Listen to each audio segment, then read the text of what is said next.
নিজ দলের একই আসনের মনোনয়ন প্রার্থী একজন, 5 জন, 10 জন নেতাও একই দলের নিজের আসনের প্রতিদ্বন্দ্বী মনোনয়ন প্রার্থীর বিরুদ্ধে মিথ্যা বলবে।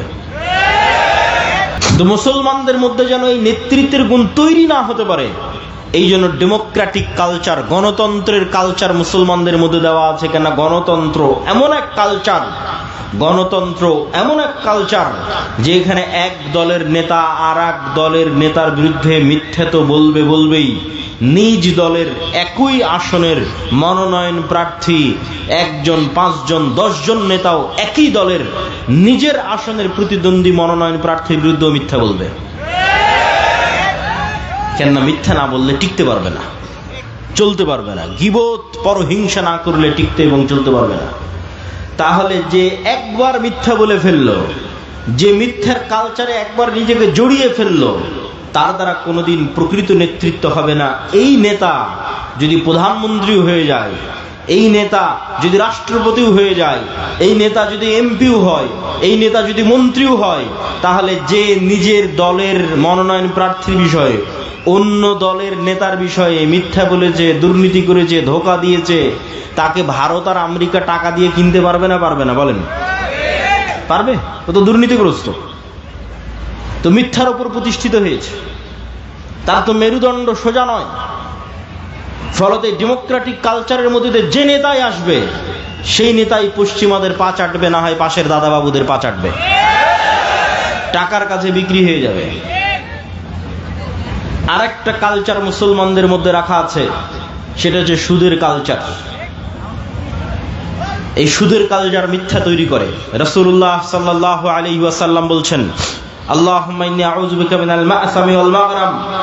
আল্লাহ পাপ থেকে বাঁচতে চাই, গুনাহ থেকে বাঁচতে চাই এবং ঋণ থেকে বাঁচতে চাই। আল্লাহর নবীকে সাহাবীরা জিজ্ঞেস করছেন, আল্লাহর নবী, আপনি কেন এত ঋণ থেকে বাঁচতে চান? আল্লাহুম্মা ইন্নী আউযু বিকা মিনাল হাম্মি ওয়াল হুজনি। এই দোয়ার মধ্যে রাসূলুল্লাহ সাল্লাল্লাহু আলাইহি ওয়াসাল্লাম বলেছেন, ওয়া যালঈদ দাইনি ওয়া গালাবাতির রিজাল। হে আল্লাহ, ঋণের বোঝা থেকে বাঁচতে চাই। আল্লাহর নবীকে সাহাবীরা জিজ্ঞেস করলেন, আপনার প্রত্যেক দোয়ায় ঋণ থেকে বাঁচতে চাওয়ার দোয়া কেন থাকে? রাসূলুল্লাহ সাল্লাল্লাহু আলাইহি ওয়াসাল্লাম উত্তরে বললেন, মানুষ যখন লোন নেওয়া শুরু করে তখন সে মিথ্যা বলাও শুরু করে। উপস্থিতি, মুসলমানদের মধ্যে দুইটা কালচার টিকিয়ে রাখা আছে, একটা ডেমোক্রেটিক কালচার, গণতন্ত্রের কালচার, আর একটা সুদের কালচার। সব মুসলমানকে যদি সুদের সাথে জড়িয়ে ফেলা যায়, তাহলে সব মুসলমানকে মিথ্যুক বানানো যাবে। এমনিতেই 190 বছর ব্রিটিশদের গোলামি করার কারণে এমনিতেই মুসলমানেরা দুর্নীতিগ্রস্ত। এমনিতেই ইউরোপীয় উপনিবেশ যেখানে যেখানে প্রতিষ্ঠিত হয়েছে, সেখানে সেখানে মুসলমানদের মিথ্যা, দুর্নীতি, ধোঁকার কালচার বৃদ্ধি পেয়েছে। যেখানে আমাদের শাসন যত মজবুত, যত নিকৃষ্ট, যত জঘন্য ছিল, ওখানে মিথ্যা, ধোঁকার কালচার তত বেশি। এই জন্য ভারত, পাকিস্তান, বাংলাদেশের মুসলমানেরা যত মিথ্যা বলে, তার চেয়ে তুলনামূলক রোহিঙ্গা মুসলমানেরা, তার চেয়ে তুলনামূলক আফ্রিকার মুসলমানেরা বেশি মিথ্যা বলবে, বেশি দুর্নীতি করবে, বেশি ধোঁকা দিবে। কেননা তাদের গোলামি আরো শক্ত, আরো মজবুত, আরো কঠিন। ফলত গোলাম অবস্থায় জীবন যাপন করতে করতে মিথ্যা বলা শিখতে হয়েছে। একটা টাকার জন্য, একটা রুটির জন্য দুর্নীতি করা শিখতে হয়েছে। সেই কালচার, সেই স্বভাব রক্ত থেকে যায়নি। ফলত নেতার জন্ম হওয়া সম্ভব নয়, নেতৃত্বের জন্ম হওয়া সম্ভব নয়, জাতির মুক্তি সম্ভব নয়।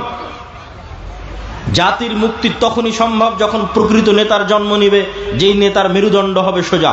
আর তখনই মেরুদণ্ড সোজা হবে যখন জীবনে কোনোদিন মিথ্যায়, অন্যায় এবং দুর্নীতির আশ্রয় নেয়নি, তখন ওর হৃদয়ে প্রকৃত ঈমান ঢুকেছে। এই নাম কাস্তে ঈমান নয়, লোক দেখানো সালাত নয়, লোক দেখানো উমরা নয়, লোক দেখানো মুখের দাড়ি নয়।